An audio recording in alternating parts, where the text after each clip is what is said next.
pegawai-pegawai negeri jangan pernah memakai fasilitas negara untuk kepentingan pribadi. Jangan sampai ada plat merah dipakai undang pengantin. Jangan sampai ada plat merah pergi ke panti pijat. Jangan lupa like and share.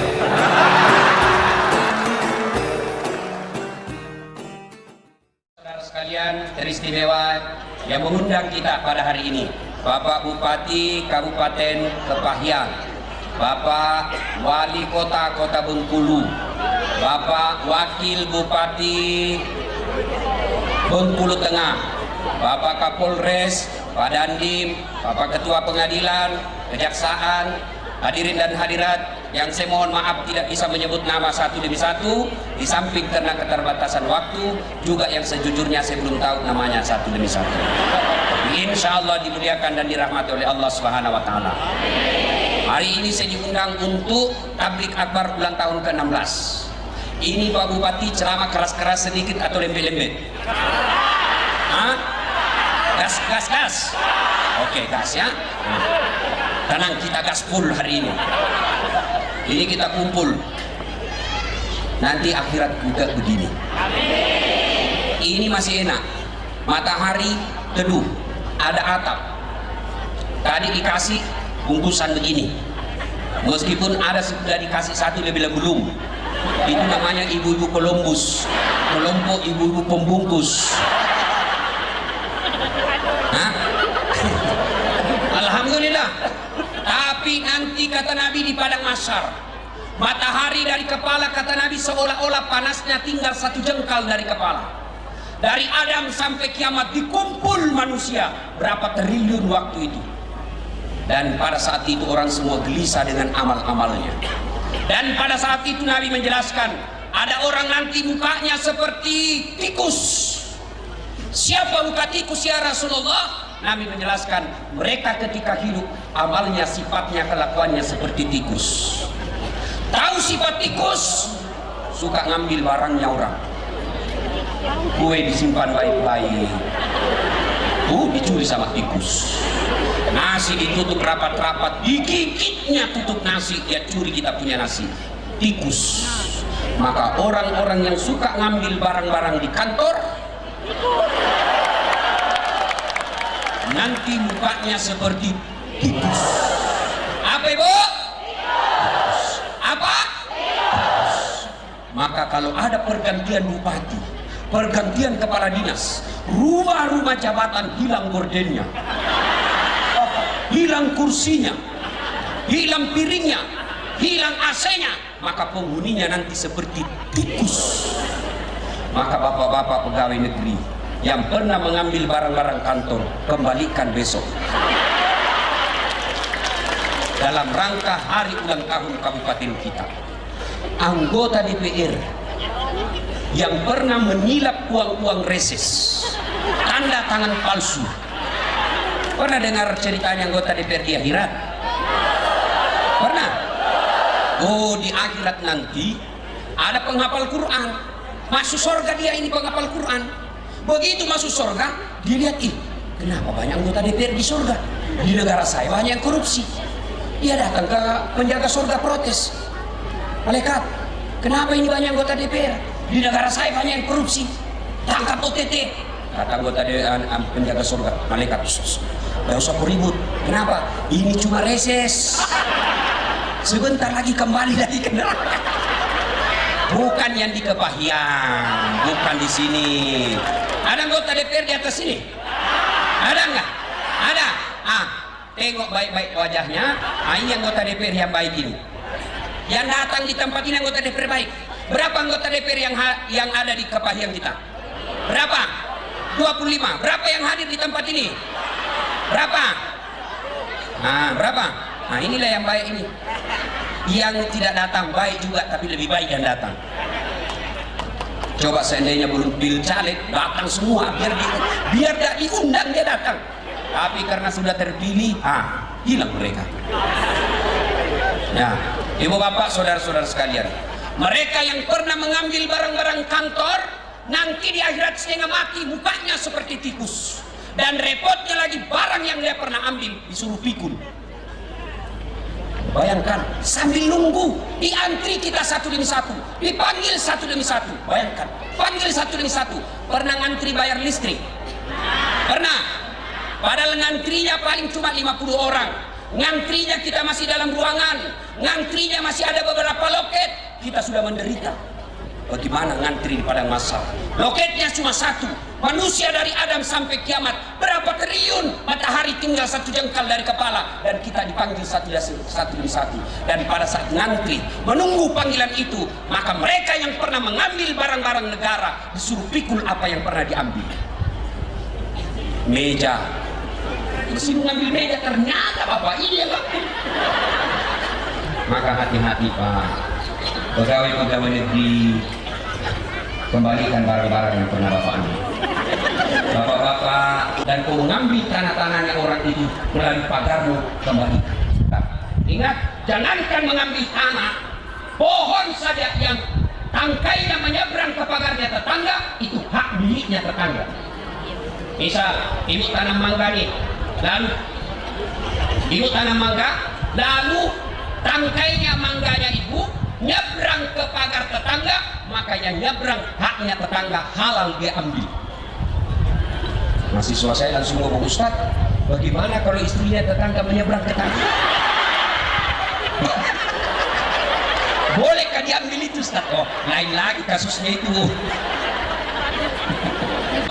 Lalu kata Nabi, ada lagi yang nanti mukanya seperti ular. Siapa muka ular? Mereka yang suka sifatnya seperti ular. Apa sifat ular? Suka menjilat-jilat. Nah, ini siapa? Mereka banyaknya di kantor bupati. Di mana? Mereka yang suka cari-cari muka. Siapa?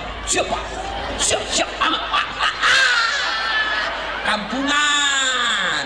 Ini biasa, ini pegawai-pegawai ini. Biasalah, siapa buat ini? Siapa? Ini yang mental-mental ABS, asal bapak senang. Pak Bupati, ketahuilah, orang-orang yang berada di sekeliling bapak belum tentu niatnya baik. Pak Wali Kota, percayalah, tidak semua orang yang berada di samping bapak baik. Mereka baiknya hanya palsu, yang mereka harapkan apa? Dapat menunjukkan langsung proyek. Dan biasanya yang banyak dekati bupati itu kontraktor. Maka Pak Bupati, agar Bapak terhindar dari orang-orang yang suka cari muka, setiap Bapak jabat tangan baca perlindungan kepada Allah atas godaan setan. Bagaimana caranya? A'udzubillahi minasyaitonirrajim. Saya berlindung kepada Allah dari segala godaan setan yang tertutup. Coba Bapak amalkan itu. Biasakan yang menyelilingi bupati itu kan kontraktor. Ada kontraktor di sini? Ada? Pernah dengar ceritanya kontraktor di akhirat, Ibu? Pernah? Nah, jadi nanti penghuni surga dan penghuni neraka berdiskusi. Kata penghuni neraka, "Woi, Mas Bro, bagaimana kabarmu di surga?" "Masya Allah, alhamdulillah, enak betul di sini di surga. Satu laki-laki, 7 bidadari, 7 bidadari, Bu, 7 Pak. Dan itu bidadari perawan terus, tidak pernah kentut. Tidak seperti ibu-ibu di rumah 7 kali kentut satu hari. Ini bidadari 7 perawan terus. Maka bapak-bapak yang tidak berani poligami, tenang Pak, nanti di akhirat Bapak disiapkan 7 bidadari. Tiba-tiba ada ibu-ibu yang datang, "Ustaz, betul kan nanti itu satu laki-laki 7 bidadari?" "Betul. Jadi suamiku juga nanti ada bidadarinya?" "Iya Bu, kalau dia masuk surga 7 bidadari." Lalu dia bilang, "Ustaz, bolehkah saya berdoa?" "Ah, boleh lah. Doanya mau apa Ibu?" "Ya Allah, tak perlu kau berikan suamiku bidadari, cukuplah aku bidadarinya dunia sampai di akhirat." Sana sini kau dulu Ibu. Kau ini kau sudah siksa suamimu di dunia, kau mau lanjut lagi di akhirat.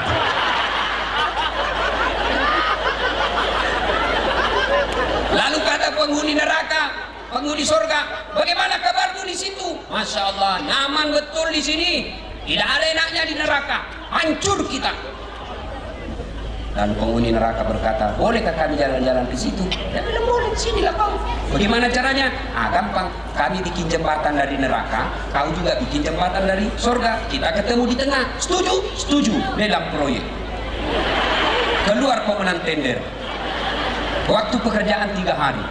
Hari pertama jembatan dari surga dari neraka sudah selesai 50%. Hari kedua selesai 70%. Hari ketiga tuntas, efektif dan efisien. Selesai. Begitu sampai dengan ini jembatan dari neraka, dia lihat kenapa jembatan dari surga belum mulai. Tengok-tengok, teriaklah dia, "Woi, kenapa kau belum mulai proyekmu? Kami sudah sampai di tengah sesuai perjanjian." Apa kata dia di surga? Bagaimana mau dimulai? Kontraktor, pengawas, pemborong, ada semua di situ. Di sini cuma penghafal Quran, tidak tahu hitung proyek. Bukan kontraktor di Kepahian, bukan. Di sana, di India. Nah, ibu bapak, saudara-saudara sekalian, yang pernah mengambil barang-barang orang, mukanya seperti tikus. Yang suka cari-cari muka, menjilat, mukanya seperti ular. Lalu ada juga nanti yang mukanya seperti anjing. Badannya manusia, kakinya manusia, perutnya manusia, tapi kepalanya anjing. Lalu Nabi bertanya kepada Jibril, "Ya Jibril, siapa pula itu?" Jibril menjawab, "Itu umatmu yang suka menyogok dan disogok." Masuklah di sini pegawai negeri yang nyogok. Masuk pegawai negeri yang nyogok, demi Allah sampai pensiun gaji-gajinya dia makan gaji haram. Maka jangan heran ketika jadi pegawai nyogok 400 juta, nyogok 500 juta, sampai kau pensiun kau tidak bisa kembalikan uang 500 juta. Mana bisa gaji 3 juta, 4 juta 1 bulan, mana bisa kembali? Mana ada? Nah, saya juga heran kalau orang terlalu menggebu-gebu bersemangat jadi pegawai, nyogok untuk pegawai negeri. Apa hebatnya itu pegawai negeri? Coba, mana ada pegawai negeri tidak ada utangnya di koperasi? Coba cari itu teman kita yang pegawai, semua sudah masuk itu SK-nya di bank. Itu pegawai negeri katanya itu kan tanggal 1 sampai tanggal 10 makannya apa? Sari lauk. Tanggal 11 sampai tanggal 20 turun sedikit, sarini. Tanggal 21 sampai 30 turun sekali apa? Saridon. Obat sakit kepala. Habis uang belum lunas cicilan. Gali lubang, tutup lubang. Saya ditanya, "Ustaz, kau juga pegawai?" "Iya, gaji saya 9 koma."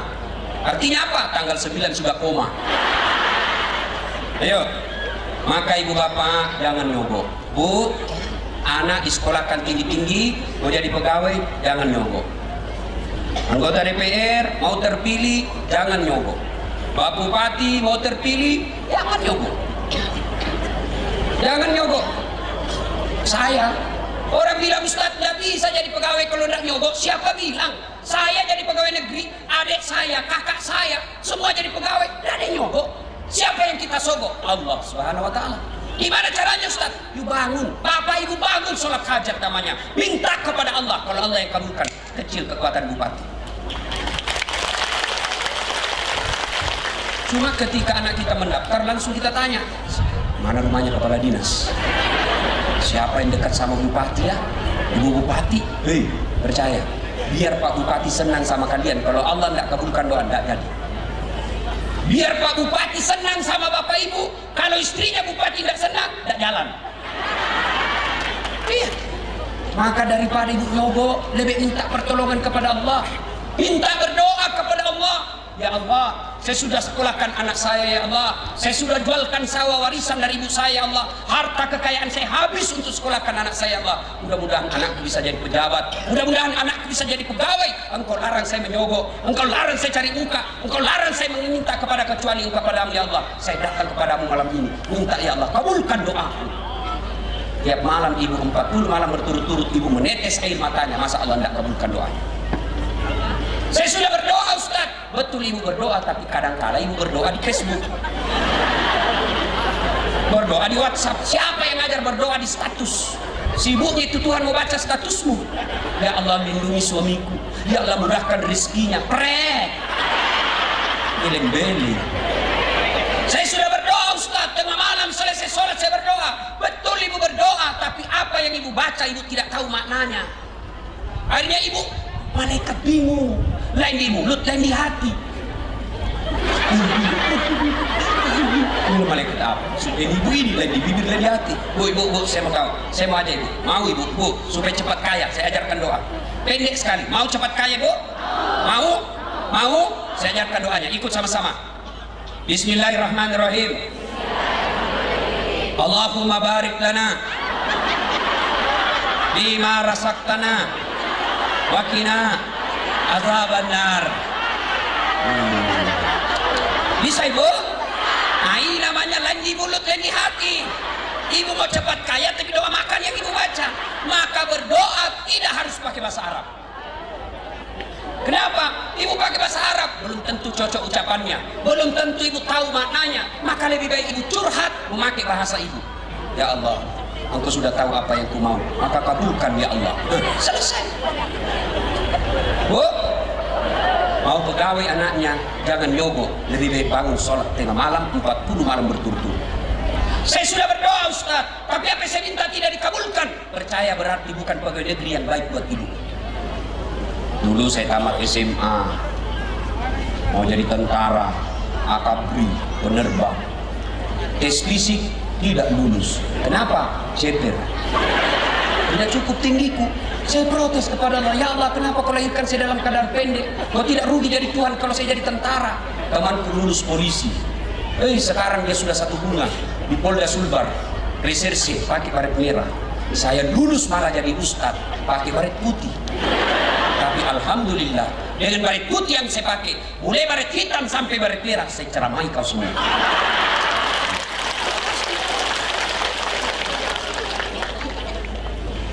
Tamat itu saya berdoa lagi, mudah-mudahan jadi dokter. 3 tahun berturut-turut saya ikut UMPTN. Saya sholat tahajud 40 malam berturut-turut. Saya nasar puasa 7 hari kalau lulus. Ibu bapak saya doakan saya ikut bimbingan tes. Tamat SMA saya juara umum 2 di sekolah saya. Saya berdoa, begitu tes tidak lulus. Tahun depan ikut tes tidak lulus lagi. Tahun depannya lagi 3 kali ikut tes tidak lulus. Saya protes, ya Allah, kenapa kau tidak jadikan saya dokter? Ternyata saya tahu jawabannya karena saya lulus di Sospol. Saya pulang kuliah, terjadi tabrakan jalan perintis kemerdekaan dekat dari kampung Unhas tempat saya tinggal. Berceceran darah di aspal. Saya turun tolong dia yang tabrakan, saya yang pingsan. Ternyata saya tidak bisa lihat darah. Allah seolah-olah ingin berkata kepada saya, Das'ad, bagaimana kau jadi dokter, kau tidak bisa lihat darah? Alhamdulillah saya jadi dokter. Bukan dokter fisik, tapi dokter psikis yang membuat orang yang curhat-curhat saya bisa obati dengan terapi-terapi agama. Temanku yang jadi dokter waktu itu lulus, dia tugas di Keboran Aru. Beberapa tahun yang lalu mau lebaran, saya telepon, Pak dokter, kau pulang lebaran? Tidak Ustaz. Rugi-rugi kau pergi cari uang jauh-jauh, tidak lebaran sama orang tuamu. Masa begitu? Mau apa Ustaz? Tiket mahal, kita tidak bisa pulang. Puluhan juta untuk sampai pulang PP Ustaz. Dalam hati saya, untung saya tidak jadi dokter. Untung saya jadi Ustaz. Tidak pernah pusing soal tiket. Bukan saya yang beli. Siapa yang beli? Bupati. Urusannya apa? Hebatnya lagi, pergi tidak bawa uang, pulang. Berapa banyaknya Ustaz? Tergantung yang beli. Kalau dia baik-baik, banyak-banyak lagi. Kalau dia pelit, sedikit lagi. Tidak ada masalah. Itu enaknya. Iya kan? Ayo. Maka ibu berdoa, kalau tidak dikabulkan jangan sangka buruk. Berarti bukan itu. Para saudara-saudaraku yang bukan pegawai negeri sipil, dan kau nyogok untuk naik pangkat, dan kau cari-cari muka naik pangkat. Hargai dirimu. Allah telah melahirkan kalian menjadi manusia yang mulia. Saya kadang kala heran lihat pejabat di depan bupati, bupatinya masih muda, bupatinya masih junior, senior, dia ngomong sama bupatinya kayak tidak punya harga diri. Iya pak, ada anaknya, ada istrinya. Rasanya itu anak kita merasa, ih kasihannya bapak saya kok begini, hilang harga dirinya. Iya pak, dongo. Ya, tidak usah cari muka. Allah sudah kasih kalian muka. You berdoa kepada Allah. Kalau Allah yang kabulkan doamu, tidak mustahil di sisi Allah. Lalu Nabi lagi melihat, ada lagi dilihat. Siapa yang Nabi lihat? Ada manusia yang dia berenang. Dia berenang dekat siapa yang direnangi bu? Lautan api neraka. Orang kan berenang itu air. Ini api neraka. Dia nyebrang ke sisi, dilempar lagi api neraka oleh malaikat. Pergi kau, cari ke sini. Dia nyebrang ke tepinya lagi, sambitin lagi. Nabi bertanya Jibril, kasihan betul dia. Siapa dia Jibril? Jibril menjawab, itu umatmu yang senang memakan barang riba. Apa itu riba? Menipu pembeli. Ini biasa pedagang. Ada pedagang di sini? Hati-hati yang pedagang. Jual bensin dia tulis bensin murni, padahal dia campur minyak tanah. Ditanya, kenapa kau tulis bensin murni? Dia bilang, kan namanya istriku Murni.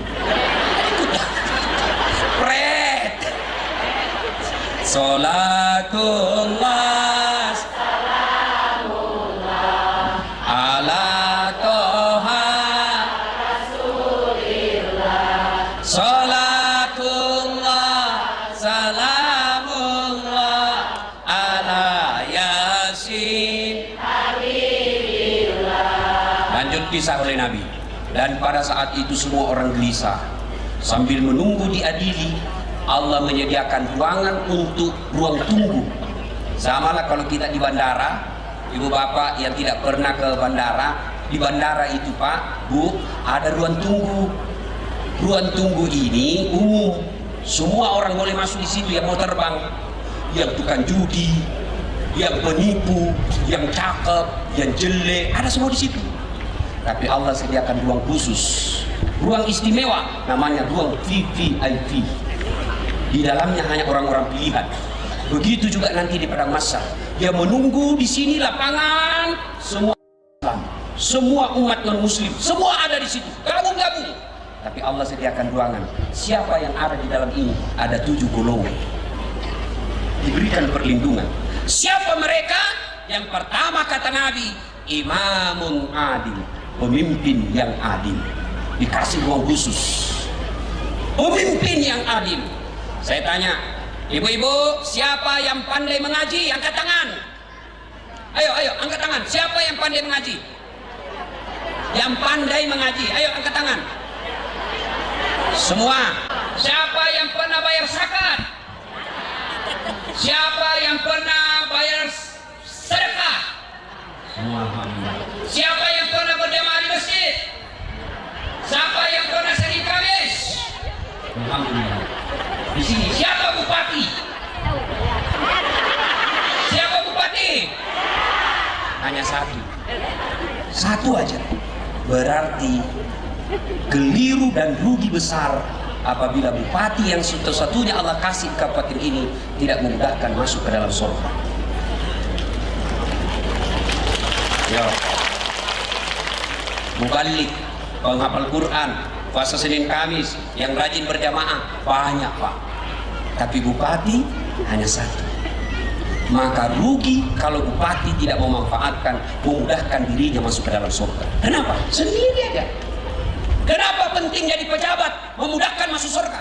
Contoh, bupati pergi sholat subuh berjamaah di masjid.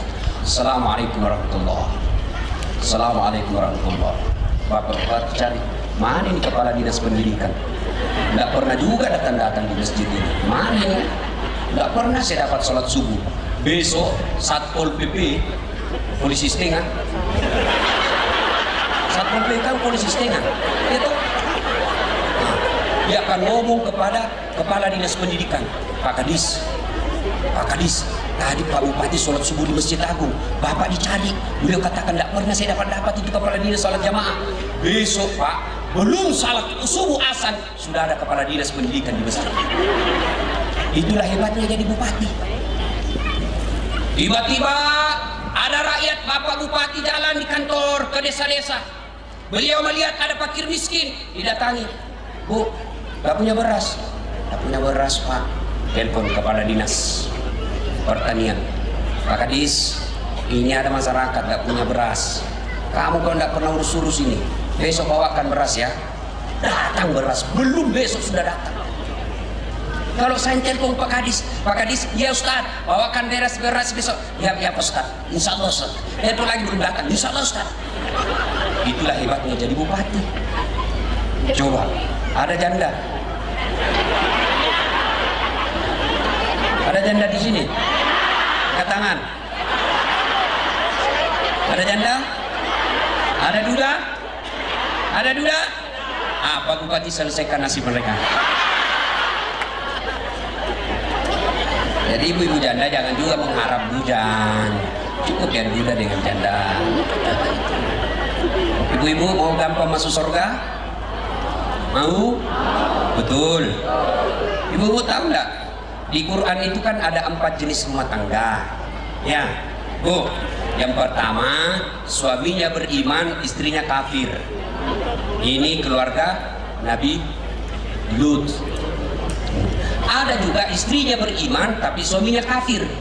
Nah, ini Fir'aun laknatullah alaihi. Ada juga istrinya kafir, suaminya pun kafir. Abu Lahab. Ada yang istrinya beriman, suaminya pun beriman. Ini yang ideal. Inilah Ibrahim alaihissalam. Kira-kira ibu-ibu suka yang bagaimana? Ibrahim. Tapi Ibrahim itu ibu 2 istrinya. Mau ibu? Langsung dia bilang ibu-ibu, "Nggak usah Ustaz, Fir'aun saja." Salatullah ala toha Rasulillah. Salatullah salamullah ala yasin habibillah. Pemimpin yang adil akan dilindungi para nasional. Maka rugi bagi mereka yang dijadikan kepala dinas, mereka yang dijadikan bupati, mereka yang jadi anggota DPR, menjadi Kapolres, menjadi Dandim, menjadi Kejati, lalu tidak memudahkan dirinya masuk surga. Maka ibaratnya Allah sudah kasih kalian permen, tapi permen itu Bapak tidak ambil. Gunakan untuk masuk surga. Insya Allah luar biasa. Pejabat yang adil akan memudahkan masuk surga bagi diri mereka. Tapi ingat, ketika juga tidak berbuat adil, maka akan memudahkan dirinya masuk ke dalam neraka. Sebagai pemimpin, tidak usahlah. Rasulullah mungkin agak berat dicontoh. Sahabat Nabi saja. Coba lihat Umar bin Khattab. Tahu Umar bin Khattab? Itu Umar bin Khattab. Dengar ini, Umar bin Khattab datang tamu, lagi ngitung-ngitung duit. Tiba-tiba datang tamu. Assalamualaikum ya Amirul Mukminin. Waalaikumsalam warahmatullahi wabarakatuh. Silakan masuk. Umar bertanya, tunggu dulu. Sebelum kita lanjut cerita, saya mau tanya kau datang ketemu saya sebagai Umar pribadi atau Umar sebagai Amirul Mukminin presiden? Kata tamunya, sebagai pribadi saja cerita-cerita. Baiklah kalau begitu. Umar padamkan lampu bejana, lampu yang pakai minyak itu. Tamunya berkata, ya Amirul Mukminin, kenapa dimatikan? Kita jadi gelap begini, cerita-cerita gelap. Ini bos, tadi itu saya pakai ini, saya lagi kerja menghitung uang negara. Nah, saya lagi tugas. Lampu ini pakainya minyak negara. Saya lagi tugas. Wajar saya pakai karena saya lagi dinas. Ini sekarang kita cerita pribadi. Tidak boleh pakai minyak negara. Haram. Maka ulang tahun ke-16 kepahian ini, kita berharap pegawai-pegawai negeri jangan pernah memakai fasilitas negara untuk kepentingan pribadi. Jangan sampai ada plat merah dipakai undang pengantin. Jangan sampai ada plat merah pergi ke panti pijat. Dia bilang mahasiswa saya memang tidak ada Ustaz karena dia ganti platnya. Ada juga yang lebih licik itu. Maka kalau pegawai-pegawai negeri, pejabat-pejabat kita yang ada di Kepahyang ini tidak menggunakan fasilitas negara untuk kepentingan pribadinya, maka rakyat akan menjadi tenang.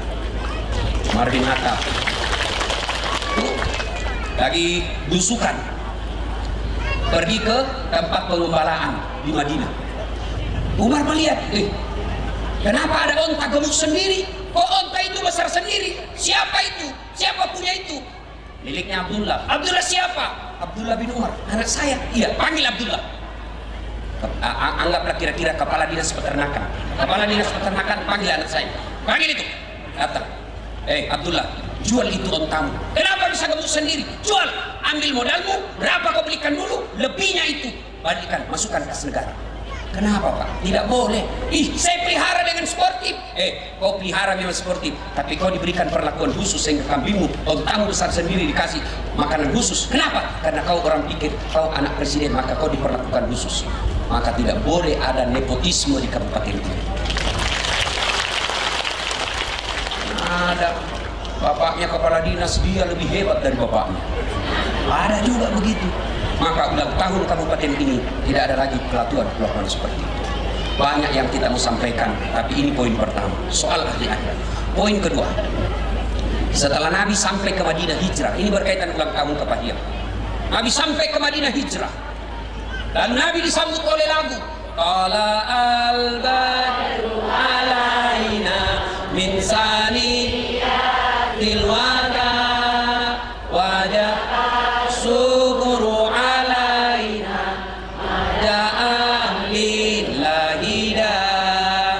Inilah yang melatar belakangi ada ulama yang menghalalkan lagu, karena Nabi disambut oleh lagu waktu itu. Nah, sekarang ada anak-anak belajar agama, rasa-rasanya hanya dia mau masuk surga. Ada kan begitu? Semua haram, lagu haram, dengar musik haram. Lagu itu tergantung jenisnya.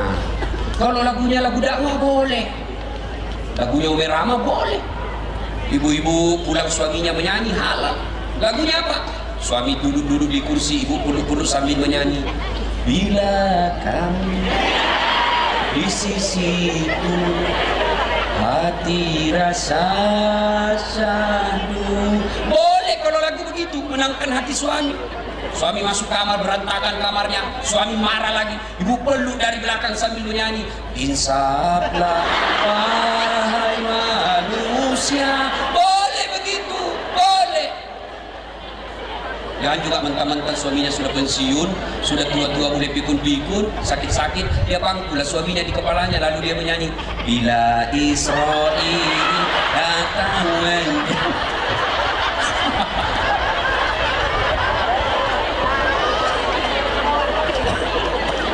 kalau lagu dakwah, katakan Tuhan itu satu, boleh. Mungkin Tuhan mulai bosan melihat tingkah kita yang selalu salah dan bangga dengan dosa-dosa, atau alam mulai enggan bersahabat dengan kita. Coba kita bertanya pada rumput. Boleh kalau lagu begitu, boleh. Ibu-ibu lagu-lagunya kan dulu yang begitu. Iya tak? Sekarang ibu-ibu lagunya apa? Yo ayo, beleng-beleng. Makanya dia jatuh. Hancur kok, gas memang. Ibu-ibu majelis taklim sudah tinggalkan lagu-lagu begitu, ibu, ya? Sudah tinggalkan. Masa ibu majelis taklim tiap bulan dengar ceramah, 4-3 kali dengar pengajian, masa masih mau lagu-lagu yang menyesatkan?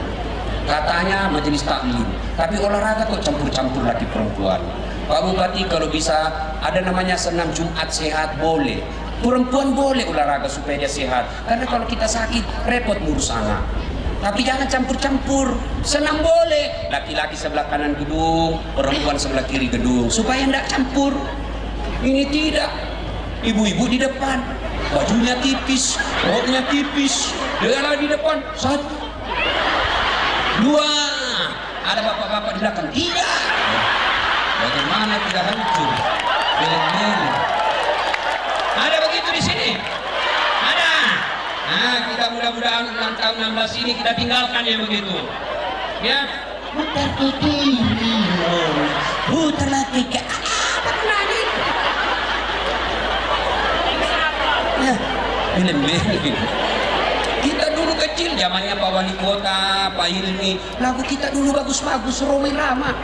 Mengapa minuman itu haram? Karena merusak kepikiran. Mengapa berzina juga haram? Karena itu cara binatang. Mengapa semua yang asik-asik itu diharamkan? Mengapa semua yang enak-enak juga diharamkan? Jawabannya, itulah perangkap setan, umpannya ialah bermacam-macam kesenangan. Lagu begitu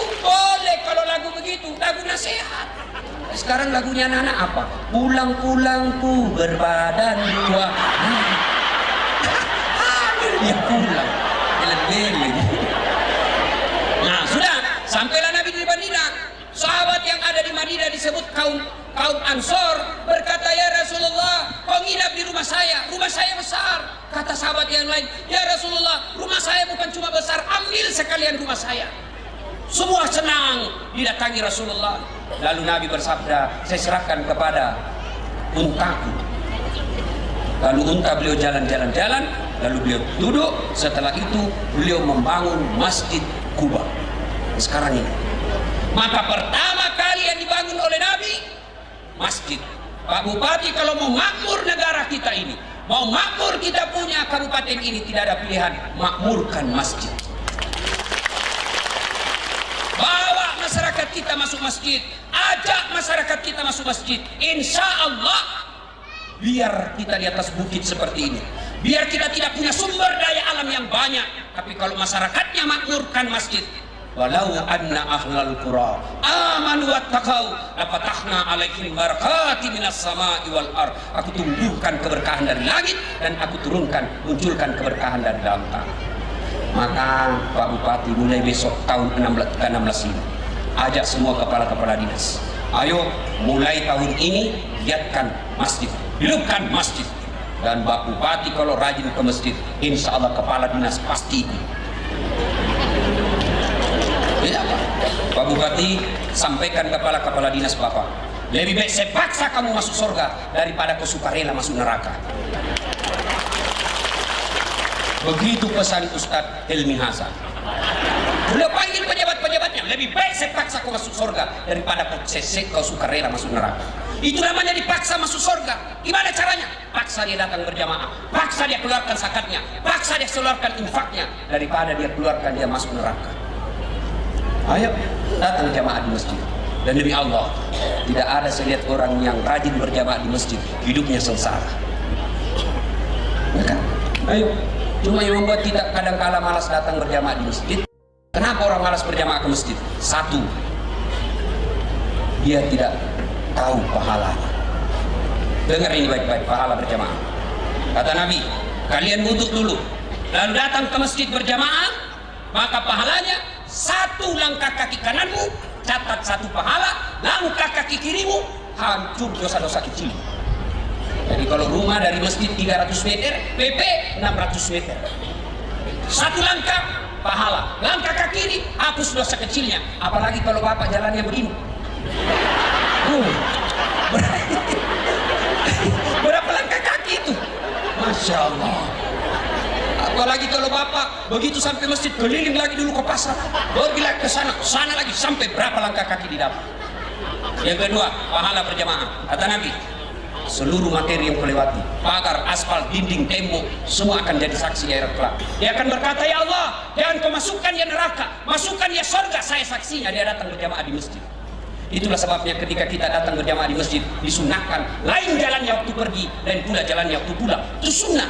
Itu juga sunnahnya. Ketika kita sampai di masjid berjamaah 2 rakaat pindah lagi. Jangan juga salah paham. Mentang-mentang sudah dengar ini, masjid di sana dia ke sana dulu. Bengkulu tengah dulu, baru pulang lagi ke sini. Selesai sholat orang baru datang ngomong. Yang ketiga, keutamaan berjamaah. Apalagi kata Nabi, kalau gerimis, kalau hujan, atau kena debu bajumu ketika kau masjid, itulah nanti bajumu yang kena debu, bajumu yang kena air hujan akan melindungi kalian agar tidak sentuh api neraka. Jadi kalau hujan, bapak ke masjid tidak usah cemas, yang basah bajunya itu melindungi api neraka. Dan juga salah paham, mentang-mentang sudah dengar begini, dia tunggu hujan keras. Begitu hujan keras dia buang payungnya, itu belen-belen namanya itu. Nah, apalagi keutamaan berjamaah di masjid, ada disebut doa bersama. Mungkin bapak ibu tidak tahu berdoa, mungkin bapak ibu banyak dosanya, doanya sampai susah diijabah Allah, tapi di dalamnya ada anak yatim, di dalamnya ada fakir miskin, di dalamnya ada orang yang teraniaya. Ustadz baca doa, orang yang di dalam mengatakan amin, maka semua orang yang ada dalam doanya dikabulkan. Itulah sebabnya selalu saya anjurkan Pak Imam kalau baca doa, kasih dengar doanya dan usahakan baca doa yang umumnya orang hafal. Karena kadang-kala ada imam yang tidak berdoa, kita tidak tahu apa dia minta. Kita tinggal minta saja di belakang. Amin, amin. Jadi, amin, amin. Berjelas bos. Siapa tahu yang jadi imam anak muda. Ya Allah berikan kami jodoh. Dia bilang bapak di belakang, amin. Kalau saudara istrinya pun di belakang mengatakan amin. Itu kabelkan suaminya kali lagi. Yang ketiga, penyebab orang malas datang berjamaah ke masjid. Yang kedua apa? Karena dia tidak lihat pahalanya. Coba kalau Pak Wali Kota, Pak Bupati umumkan di tempat ini, siapa yang datang berjamaah sholat subuh diberikan pembeli pulsa 200.000, beras 50 kilo. Saya yakin jam 5 sholat subuh, jam 10 malam sudah penuh masjid.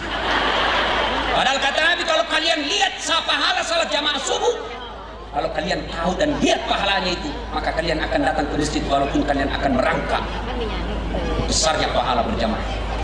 Yang ketiga, yang menyebabkan orang malas datang berjamaah ke masjid, manajemen masjid tidak bagus. Ada masjid saya bikin di kampung saya Pak, cantik, imamnya penghafal Quran, saya gaji layaknya pegawai negeri, muadzinnya saya seleksi azan. Setelah juara satunya, saya gaji layaknya pegawai negeri untuk azan 5 kali sehari semalam. Penceramanya belum ceramah sudah saya kasih honornya dan saya tentukan judulnya. Kemudian sound sistemnya bagus, karpetnya empuk. Saya bilang cari karpet paling bagus karena ini kau pakai sujud menghadap kepada Allah. Kenapa bajumu mahal, karpetmu murah? Pakai karpet yang mahal. Sound sistemnya bagus. Akhirnya apa? Orang rajin datang ke masjid. Malah masjid itu dijadikan kayak tempat wisata karena bagus. Ini bagaimana orang ke masjid? Yang azan orang tua sudah pensiun, penyakit asma lagi.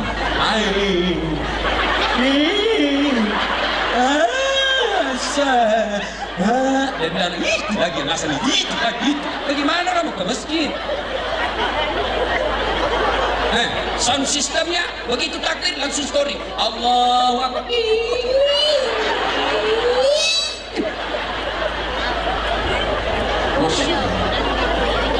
Penceramanya mulai salam pertama sampai terakhir neraka aja terus dia cerita. Maka kau akan dimasukkan ke dalam neraka, ditusuk pantatmu, digunting lidahmu, ditusuk matamu, dia bilang tidak usah ke masjid. Di rumah kita diomeli istri, di kantor kita dimarahi komandan, sampai di masjid udah ada apa pencerahan, neraka jadi cerita. Apa enaknya hidup ini?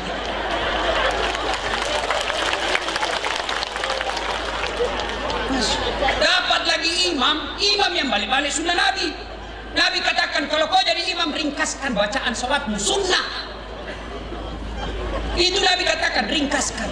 Itulah sebabnya sunnah ketika imam sebelum angkat takbir balik ke belakang dulu, ke belakang. Tujuannya apa? Kita mau lihat siapa pasukan kita. Siapa tahu banyak pensiun, asam urat. Kau siksa kalau lama berdiri. Naik lagi. Ada anak muda pulang sholat. Enak sholat di masjid tau apa enak? Ampun saya, aliran sesat. Kenapa kau bilang aliran sesat? Dia bilang sholat subuh Jumat 3 rakaat. Saya bilang bukan 3 rakaat, itu namanya sujud tilawah dong. Begitu imam kalau kau mau sujud tilawah, jelaskan dulu sama makmum. Malam ini malam Jumat kita sujud tilawah membaca surah As-Sajdah, di ayat ini kita sujud. Jelaskan. Jangan yang panjang-panjang. Yang kedua kata Nabi, baca. Di belakang kenapa diringkaskan? Barangkali ada ibu yang mau sekali kentut. Barangkali ada Satpol PP yang pakai sepatu baru cicilan yang lupa parkir baik-baik. Gila sudah seperti saya. Lamanya.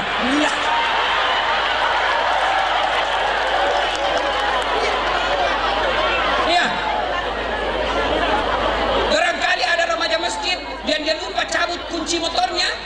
Dia lupa di kuncinya sudah rakaat pertama baru. Wih motor mati. Pasti tidak khusyuk lagi kau sholat. Itulah sebabnya dikatakan ringkaskan.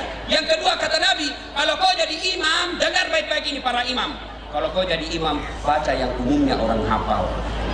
Tujuannya apa? Satu, supaya orang bisa khusyuk mengikuti. Coba kalau imam membaca Wadduha, kita bisa ikut. Imam membaca Watin, kita bisa ikut. Kenapa? Kita hafal.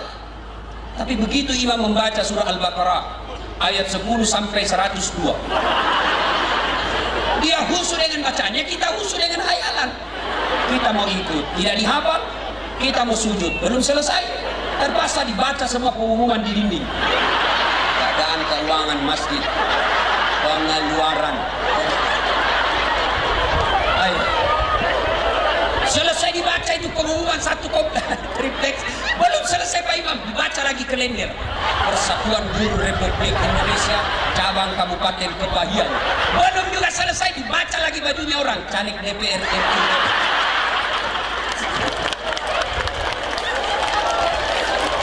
Siapa yang salah? Siapa salah? Imam.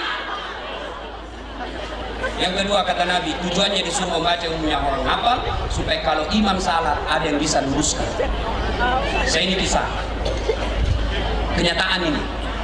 Waktu saya belum jadi ustaz, KKN. Belum aku tahu saya teman saya, ada teman saya fakultas teknik, dia pakai baju gamis, baju koko. Sebenarnya pasti anak pesantren ini. Imamlah dia salat isya, jadi imam maghrib. Begitu dia baca Al-Fatihah masih aman. Begitu dia baca Al-Kafirun, dalam hati cari susah ini anak ini. Dia baca lah itu. Wala antum abiduna ma a'bud, wala ana abidun ma abadtum, wala antum abiduna ma a'bud, wala ana abidun. Teman saya ini di samping saya dia kasih begini sudah saya. Wala ana abidun ma abadtum, wala antum abidun, wala ana abidun. Di samping saya jengkel, dia teriak, "Hei, kenapa itu tak putar-putar?" Sudah bilang ini imam, ini juga aku pikir, bubar Pak, bubar akhirnya kita sholat. Siapa yang salah? Siapa salah? Siapa salah? Imam. Ini fakta lagi waktu saya masih SMP di kampung. Sholat asar, sujud imam. Lama sekali, tidak biasanya lama begitu. 1 menit kok lama betul. Ada kawan saya tidak tahan, dia angkat kepalanya. Langsung "Woi, bilang imam." Ternyata yang ditunggu keluar. Dia keluar lewat pintu sampingnya masjid. Kacau, bubar sholat. Selesai sholat, kita tanya, "Pak Imam, kenapa kau tinggalkan saf?" Dia bilang, "Saya kentut, nak." "Pak Imam, lain kali kalau kentut kasih bangun dulu supaya kita lihat kau keluar." Dia bilang, "Justru saya sengaja, nak, karena saya malu kau lihat saya." Kacau. Siapa salah? Siapa salah? Siapa salah? Imam. Makanya dalam fikih sholat berjamaah diajarkan siapa saja boleh jadi makmum. Orang gila sampai orang sadar boleh jadi makmum. Mulai dari orang belum balik sampai orang tua boleh jadi makmum. Mulai orang awam sampai orang paling cerdas boleh jadi makmum. Tapi imam tidak boleh. Fikihnya mengajarkan tidak boleh sembarang milih imam. Kenapa? Salah milih imam, kalian kacau salat jamaah. Kepahiang 2020 ini milih imam. Hati-hati milih imam. Salah milih imam, kacau kampung kita. Jangan pilih imam karena duit. Jangan pilih imam satu partai karena satu partai saja. Jangan pilih imam karena keluarga. Jangan pilih imam karena dikasih duit. Tapi pilihlah imam yang betul-betul Anda yakini bisa membawa kabupaten kalian menjadi lebih baik.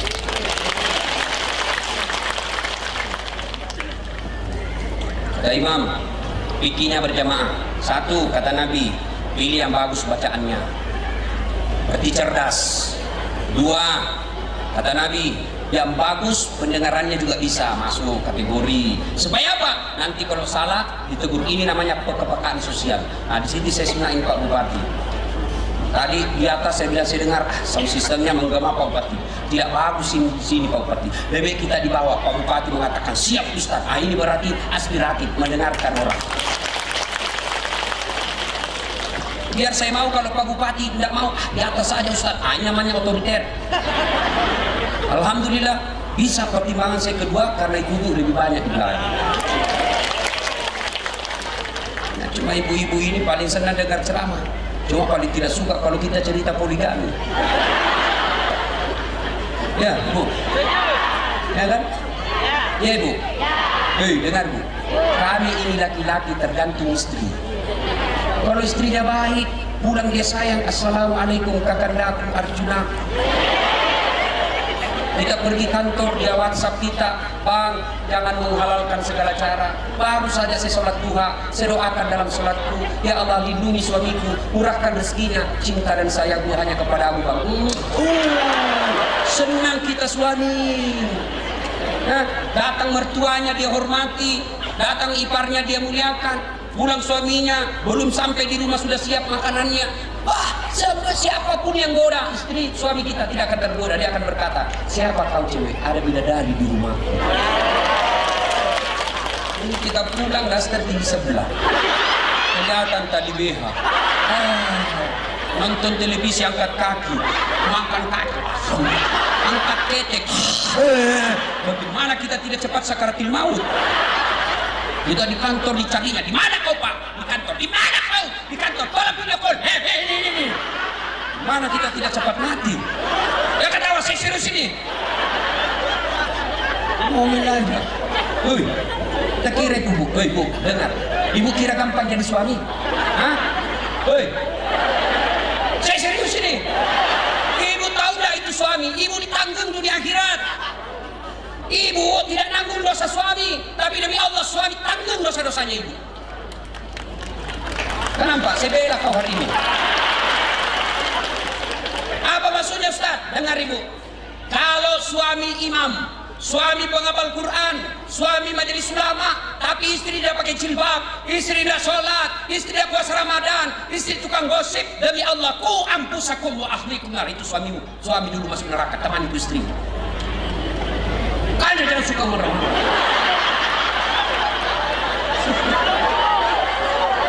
Ibu, sebaliknya, suaminya tukang gosip, suaminya penipu, suaminya koruptor, suaminya pengedar narkoba, suaminya pezina, suaminya tukang curi, suaminya pemabuk, istrinya soleha dan taat agama, tidak ada urusan dengan suamimu. Bahkan Nabi katakan tadabul jannati bisalam. Ibu kau masuk surga dengan pilihan mana kau suka.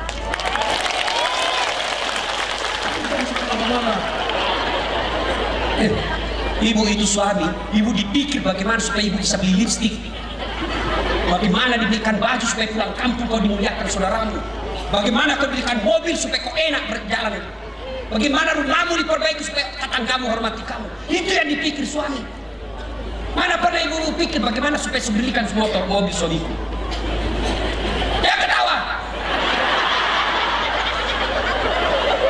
Nah, jelas. Jadi tergantung ibunya. Kalau sopan, tidaklah kita tergoda dengan perempuan lain. Ini suka ngomel, mau aja kerjanya, cepat pulang, tidak pulang, cepat. Ada ibu-ibu curhat sama saya di Makassar. Ustaz, kenapa itu suamiku tidak betah di rumah? Ustaz, kenapa itu suami saya tidak betah di rumah? Saya takut dia tersinggung. Saya bilang, ibu, ada orang suami istri, ngomel aja kerjanya.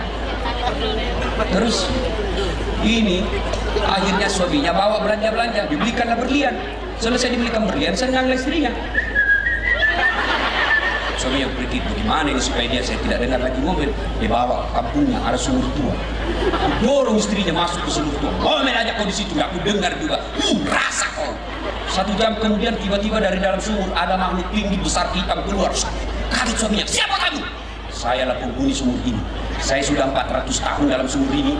Ada perempuan di dalam ini. Baru 1 jam mobil aja kerjanya di dalam. Oh, nak betah saya. Lebih saya lari. Jangan ditipu. Jelas. Salatullah ala toha rasulillah. Salatullah ala yasin habibillah. Tawassalna bismillah wa bil hadi rasulillah wa kulli mujahidin lillah bi ahli ya Allah. Terima kasih Ibu Bapak. Lama sekali kita ingin, masih lama ingin berlama-lama di tempat ini, tapi bukan laki-laki pemuas. Mati muda saya kalau saya kasih puas ini semua. Terus lanjutkan. Yang lanjutkan Pak Bupati. Saya bukan calon bupati, benar lanjutkan. Jangan saya ya. Saya senang ada bupati yang mengundang datang ceramah. Alhamdulillah ya. Pak Bupati jika boleh berbagi ilmu lah dengan Pak Wali Kota Bengkulu. Terpilih 2 kali dengan biaya tidak terlalu banyak. Dengan cara apa? Beliau makmurkan ke masjid. Demi Allah, pejabat kalau rajin datang ke masjid, insya Allah Allah murahkan kemudahan baginya. Bapak inilah, kalau masih mau dengar ceramah saya, silakan nonton tablik akbar Damai Indonesia TV One setiap hari Sabtu atau Ahad. pukul 2 siang, setengah 2 siang. Ya, cuma itu lama, sekali seminggu saja saya muncul. Lama menunggu, maka ada yang setiap saat boleh nonton. Gimana caranya Ustaz? Buka HP, ambil aplikasi YouTube-nya, tulis nama saya Dasat Latif, keluarlah ceramah saya yang ribuan itu. Sudah itu jangan lupa like and share. Segini ya. Jangan kasih begini. Kalau kau kasih begini dicari ke malaikat pencabut nyawa. Masa ceramah kau kasih begini? Memangnya saya penyanyi dangdut? Itu cuma coba habis kota, 1 jam menguras kota. Maka saya sediakan namanya Chelsea, ceramah singkat, 1 menit saja. Gimana caranya Ustaz? Follow saya di Instagram, Dasat Latif 1212. Dasat Latif 1212. Sudah ku follow, sudah ku tag, tidak mau tak putar Ustaz. Aku yakin berarti tidak ada kuotamu. Ini kota. Demikian, mudah-mudahan ada manfaat. Lebih dan kurangnya mohon dimaafkan. Belum. Nah, dakwah ini tentu tidak ada gunanya kalau ibu bapak tidak mengamalkan. Minimal amalkanlah ini, berhenti merokok, kembalikan barang-barang kantor, mulailah rajin berjamaah, barulah ada manfaatnya. Kalau ini kita lakukan, maka Allah akan menjelaskan. Bismillahirrahmanirrahim. Innamal mu'minuna alladzina idza dzukirallah wajilat qulubuhum. Orang yang baik imannya, selesai dengar dakwah, mereka menjadi lebih bagus. Tapi kalau selesai dengar dakwah, malah dia katakan jelek itu Ustaz, kenapa dia singgung-singgung rokok, kenapa dia bahas-bahas begitu, malah dia tidak mau berubah. Maka inilah yang Allah sindir dalam Al-Quran. Wa tawa'un alaikum a'anzartahum am lam tunsirhum. Kau sampaikan ayat Allah atau tidak, sama saja mereka tidak akan beriman, bahkan mereka lebih hina dari binatang. Demikian, lebih dan kurangnya mohon dimaafkan. Sebelum saya akhiri, saya ingin berpantun, karena ini kampung Melayu kan, orang-orang Melayu ya. Buah nangka, buah kemiri, buah durian, buah pepaya, buah kepala, buah kelapa, buah nanas. Itulah buah-buahan. Terima kasih. Assalamualaikum warahmatullahi wabarakatuh.